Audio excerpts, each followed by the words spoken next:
Let's move on to a very important property, which is the distributivity of multiplication over addition. It is also known as distributive law of multiplication over addition, or distributive property, simply distributive property. So before we understand why this property holds true, get some intuition around it, let's see what the property actually is. So what this means is that if I have a multiplication 3 into, and there is an addition inside the bracket, right?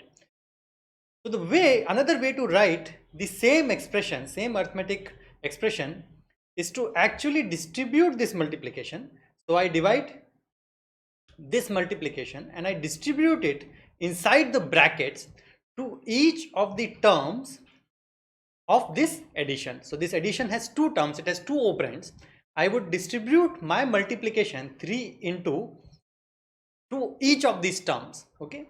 And the equivalent expression would come out to be 3 into 2 plus 3 into 4.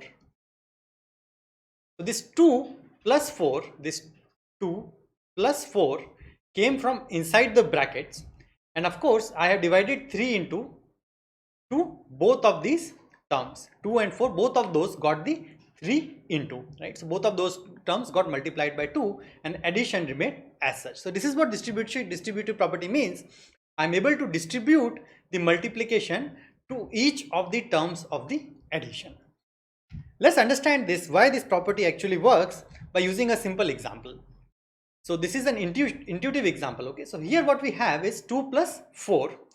What this expression says is that not only do I have 1 2 plus 4, but I have 3 of these. So I'll repeat my 2 plus 4 3 times. So instead of 1, now I have 3 2 plus 4s. Another way to look at these ducks, okay, without changing their numbers, so their numbers would remain the same. There are a total of 18 ducks, and we'll keep the 18 ducks right there, but we'll look at it in a different way, is to consider the blocks of ducks, these two ducks separately. So I consider this block and this block separately. If you think about it, how many total ducks are there in this block? It is 3 rows multiplied by 2 columns. So this comes out to be 3 into 2. What about number of ducks in the second block? It is again 3 rows into 4 columns. So this comes out to be 3 into 4. Now if I remove the ducks altogether, I find another way, the second way, or the distributive way of writing the same expression. So I can write it as 3 into 2 plus 3 into 4. This is what distributive property means.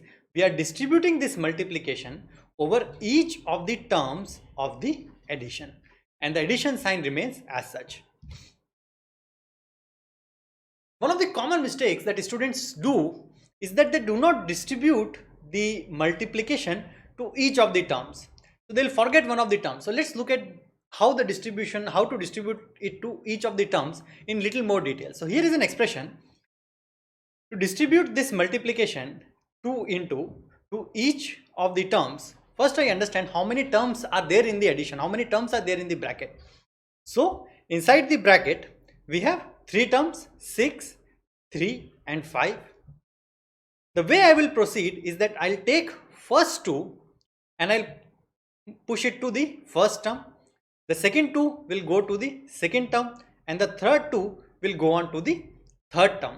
And now my distribution is complete. I have to take the 2 into across all the terms of this addition, right? So there are 3 terms being added, 3 operands, and I have to take this 2 into to all of them. And now I have applied the distributive law correctly. So this of course is 12, this is 6, and this is 10, and the answer in this case will come out to be 28. Okay, previously also, if you did it without the distribution, if you did it the original sum, then also the answer would come out to be 28. Let's just compute it. So with distribution, this is the answer. Without distribution, what would be the answer? Let's compute it. 6 plus 3 is 9. 9 plus 5 is 14. And of course, we have into 2 outside. So this again comes out to be 28. So those two are equivalent, right? But we are just understanding how to properly distribute the 2 inside the, when we take it inside the brackets. Let's take another example, a little more complicated example, and clearly understand this concept.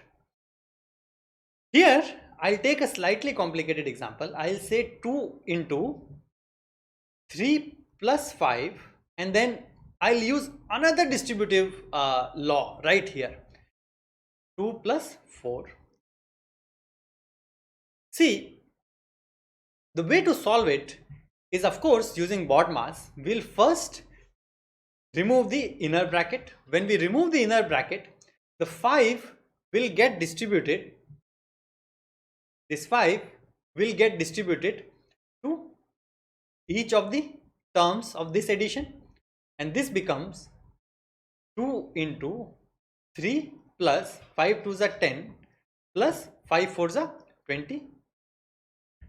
Now is the 2 which will get distributed. So now we will write, we'll take this 2 and we'll distribute it to each of the terms. Remember, I cannot emphasize it enough. Again and again I am saying the same thing. Don't forget to distribute it to all the terms. Students will sometimes only take the 2 and multiply it with 3 and then say 2 into 3 plus 10 plus 20. That is wrong. You have to take this 2 to each of the terms, and the final expression would become 2 into 3 plus 2 into 10 plus 2 into 20. If you compute this, the answer would come out to be 3 to the 6 plus 20 plus 40, which of course is 66. If you directly were to compute it, you just by using the BODMAS, let's say we didn't use distributive property at all, what we would get? I'll compute it right in front of you. So this becomes 2 into, the inner term would become 3 plus 5 into 4 and 2 is 6. So 4 plus 2 is 6. 6 5s are 30. This becomes 2 into 30 plus 3 is 33, and the answer comes out to be 66. So at this point you must be wondering, why do we need distributive property at all? We can simply solve all the problems by using the BODMAS. See, the thing here is, sometimes the distributive property, as we'll see later in the examples, would make our sums, our maths easier, and in that case we would definitely want to use the distributive property. In other cases, for example in algebra, distributive property is a must. We have to use it. There is no option. Now we know that distributive property works for addition. Thus multiplication distribute over subtraction as well. Let's see. Okay, so here I have a subtraction, this is a multiplication, and here I have a subtraction inside the bracket. So instead of addition, now we have subtraction. Again we'll use the same trick.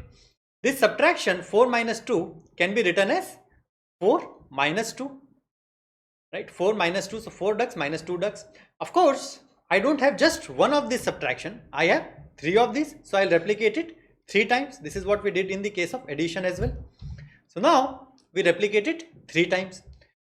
Again, as we did before, we'll combine the blocks of ducks. So we combine this block, and this comes out to be 4 into 3. Similarly, we'll combine this block of ducks, and this comes out to be the first one would come out to be, let me do it again. So this first one would come out to be, there are 3 rows, so this comes out to be 3 into 4, and of course that would have been equivalent, but it is easier to, or more correct to write it as rows into column, because that's what we are following all along. So this is 3 into 4, and the total number of ducks in this block is of course 3 into 2. Now we can remove the blocks of ducks because we have those captured in the numbers. So, and we combine the minus sign, and ultimately we get 3 into 4 minus 3 into 2. So notice that we have not removed or added any more ducks. The two expressions, 3 into 4 minus 2 inside bracket, and this expression 3 into 4 minus 3 into 2, they are exactly equivalent. That means the distributive property is definitely applicable in case of subtraction also. So distribution of multiplication over subtraction also works. Let's compute the answer and double check. So 4 minus 2 is 2. So this becomes 3 into 2, which is 6. So 6 would come from here. What happens here? This is 4 to the 12 minus 3 to the 6, and answer of course comes out to be 6. So we have verified that even in the case of subtraction, the distributive property actually holds.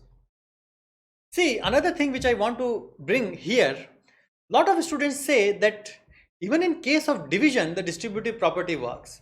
So I can write expressions such as this. I can write it as 3 divided by 1 plus 3 divided by 2. This is actually completely wrong. Okay, we cannot apply the distributive property to division. It does not work at all. Okay, we can only use it for multiplication. That is the only correct way of doing it. That is the only place where we can apply it.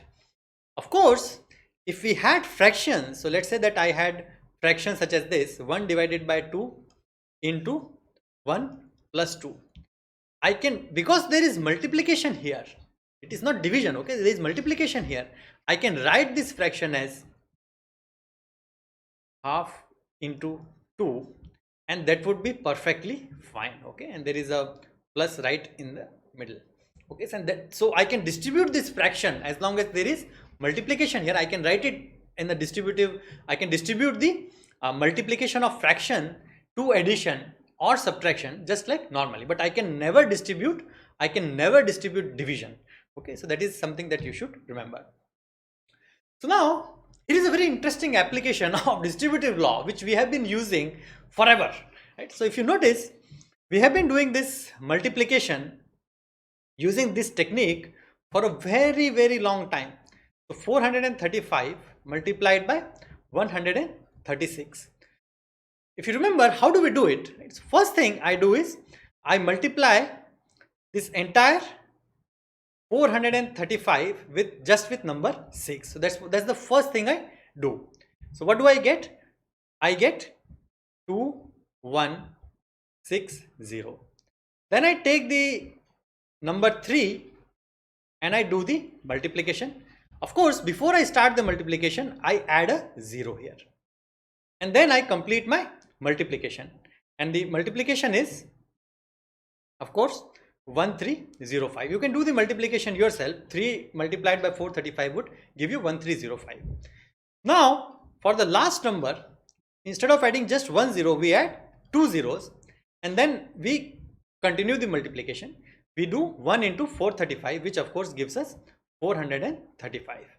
Now, I go on to add these 3 terms. So I add this and this term, and I write it at the bottom.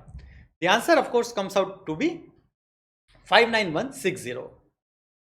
Okay.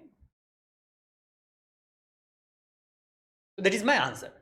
Now, if you notice, we are using distributive property right here in this multiplication. How do we do that? Why is that the case? Let's just look at it. So the first thing we do is that we write 435 into 136. Okay, so there is a multiplication sign right here. Okay, we can omit the multiplication sign if we are putting the brackets. That is okay. Okay, it is understood that there is a multiplication sign right here. There is a multiplication. It is understood. I expand this 136. How do I do that? I say 435 multiplied by 136. I can write it as 100 plus 30 plus 6. Now if you notice what is happening here, I am now applying the distributive property. What do I do?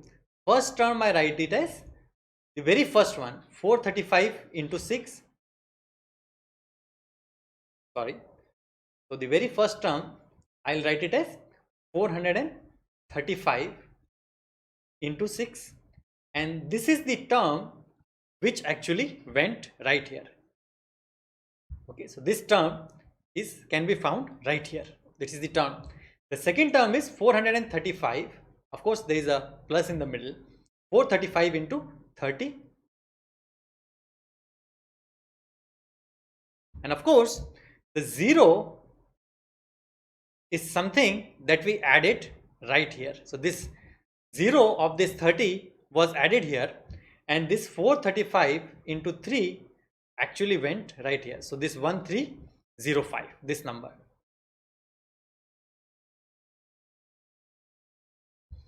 What about the last one?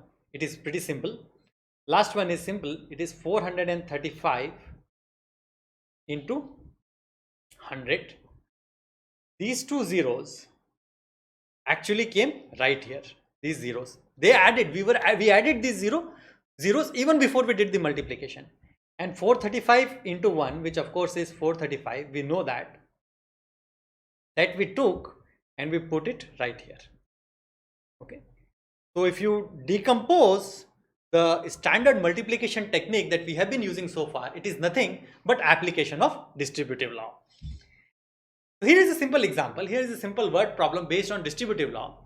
See, the thing here is a family spends total of rupees 100 and rupees 4 every day. So every day, how much total money they are spending? They are spending a total of 104 rupees.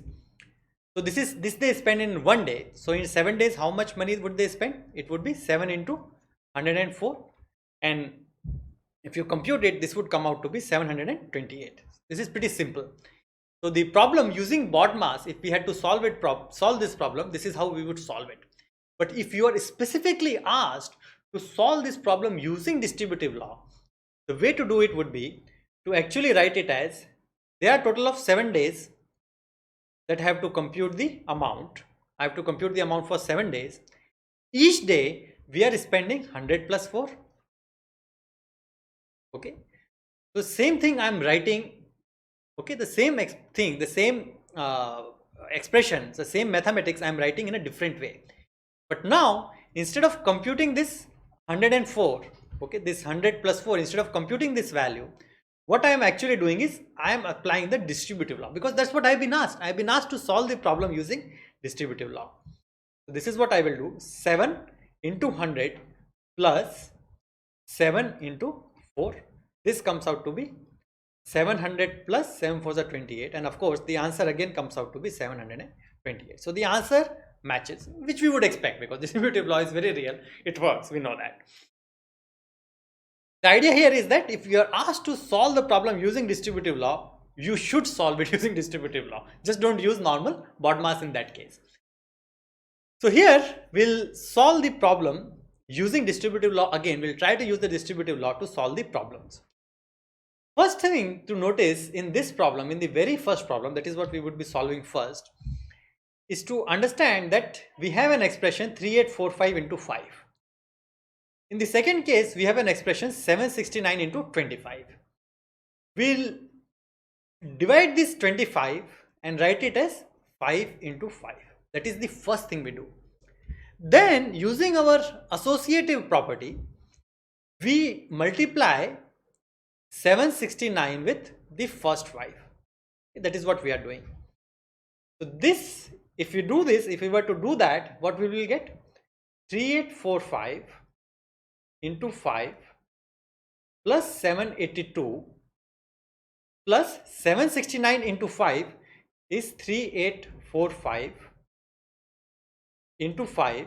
Okay, because this 5 remains, so it has to come down, into 218. That is what we will get. Now what do I do? 3845 into 5, and okay, so I'll just use different color. 3845 into 5 and 3845 into 5 are actually common. I can take it out. So I am applying using inverse of distributive property. So what do I do is I take this out, and this becomes 3845 into 5, and of course we have inside the brackets we will put these two numbers 782. The plus would come from here, and then of course 218. So we used inverse of distributive property. If we had to apply distributive property to this one, what we'll do? We'll say 3845 into 5 into 782, the first term, and then 3845 into 5 into 218, the second term, and we'll put plus in the middle. That's what we would do in distributive property. But now we are using opposite of it. Of course, the advantage of using this is inside the brackets, if you notice, what have we produced? We have produced numbers with zeros, and like we said, as we have been seeing in this class, that our objective is to produce numbers with as many zeros as possible, because that makes our job very, very easy. 3845 into 5, if I compute that, that comes out to be 19225. If I do 782 plus 218, and notice this is where we are getting advantage of distributive property. 782 plus 218 is 1000. So my job has suddenly become very, very easy, and this answer comes out to be, and these 3 zeros would just be replicated. Okay. See, this is one of the applications of distributive property to make our calculations very, very simple by creating additional zeros. So here we were able to create not one, not two, but 3 zeros. I mean, that's really a bonus. Here is a second example. We would be using the distributive property to solve it. What we'll do is that this is 824, and this 21, I'll write it as 20 plus 1. Okay. This of course becomes 824 into 20. Notice that we have produced a 0 right here. This is the normal application of multiplication as well. Okay. So this is what we saw when we looked at the multiplication, traditional way of doing multiplication. We are doing it in here also. We are using the traditional way. And of course, this comes out to be 80 into 20. If you solve this, this would come out to be 17304. Distributive property is really, really important, and questions on distributive property are very, very simple. They don't use any trick. It is really relatively simple to solve these problems. The only thing that you should be careful when you apply distributive property is to distribute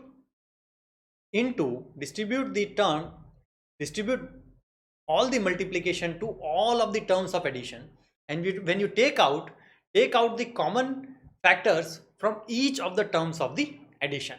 So if you take care of that, you will be able to solve all the problems of distributive property very, very easily. Thank you.